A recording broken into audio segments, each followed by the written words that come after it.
During her internship, they told her to draw up one of those chat lists they did to fulfill the void between two permanent sections the day the current partner turned into a diva and asked for a raise. And about what? A beginner Gloria asked.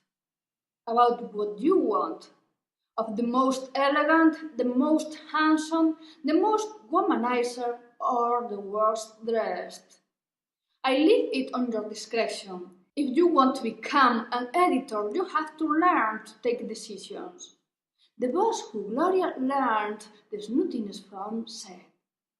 That week issue was about a film festival, so it was almost obvious a list of the red carpet most elegant. But an inexperienced and put on airs Gloria thought it was too obvious and opted for other list not that likely. It was a fast decision as her boss had told her a future editor had to make. However, choosing the matter of that list was slower. Let's see, she said the most handsome, the most womanizer. It's so hard, she thought aloud, checking the photo files of the magazine. It's so difficult. She was feeling like having a cake.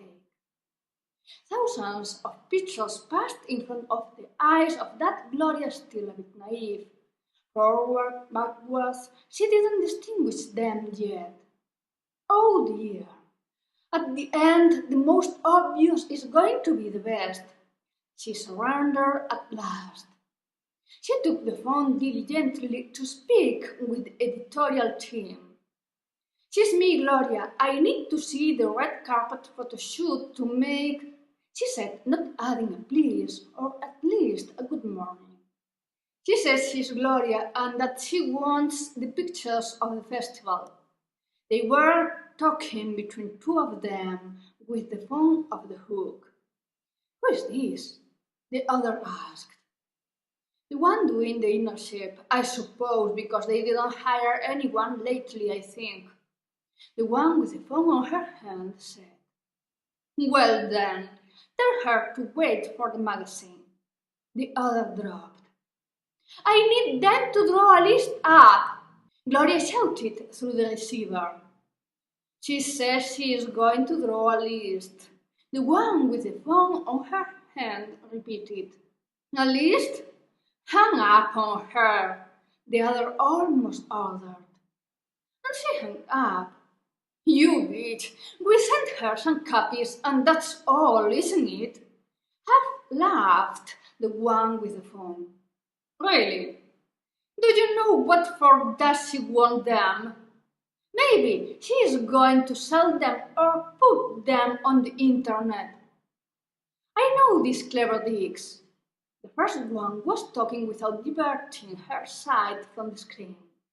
And Gloria found herself with not even the obvious to work with, so her agile mind of a survivor found the solution for her. Maybe the original point is on the people make up the list. The brilliant Gloria said aloud. She closed the celebrities file and opened the economies.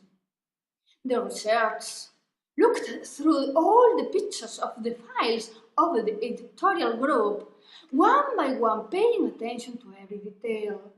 She was writing down the potential list she could make, with all the potential photos she could attach to every one of them. At first they were ridiculous things such as the 10 worst outfits to imprisonment, or the 10 worst ways of not crossing legs on a trial, or the 10 cutest pets. "Shit!" she cursed. "How was that thing Camelia said too? Oh, the bios!"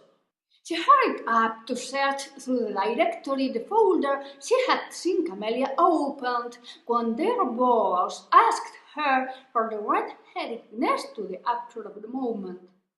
In alphabetical order, it appeared in front of her eyes a list of profiles with all the information updated of each one of the persons that clashed with the lens of the cameras of the company. She opened in one go more files than the computer could process. The first picture the computer got to open was decisive. It was of a man of 50-odd to nearly 60, with visible signs of baldness, and where there wasn't any sign, there was grey hair. A profession executive of an international company. Incalculable wealth, 3 ex-wives, 2 official lovers, 3 more supposed, a sailing boat in the islands, a big mansion abroad. Yes, it seemed to her an interesting profile. To her surprise, all the documents contained the information as detailed as the first one, and she knew it was reliable, because there wasn't a thing they were most afraid of than a lawsuit. She looked for all the men with more than one ex, several lovers, and some property abroad. She almost gave in to the temptation of naming the article "The 10 Men with More Satellites of the Country," but her editor instinct told her that apart from ambiguous, it wasn't a catchy title. "Got it!" she shouted with excitement. "The 10 Most Wanted Middle-Aged Men." It tallied more the word interesting. But her professional ethics didn't let her use that kind of word with that kind of men. They sure should be wanted.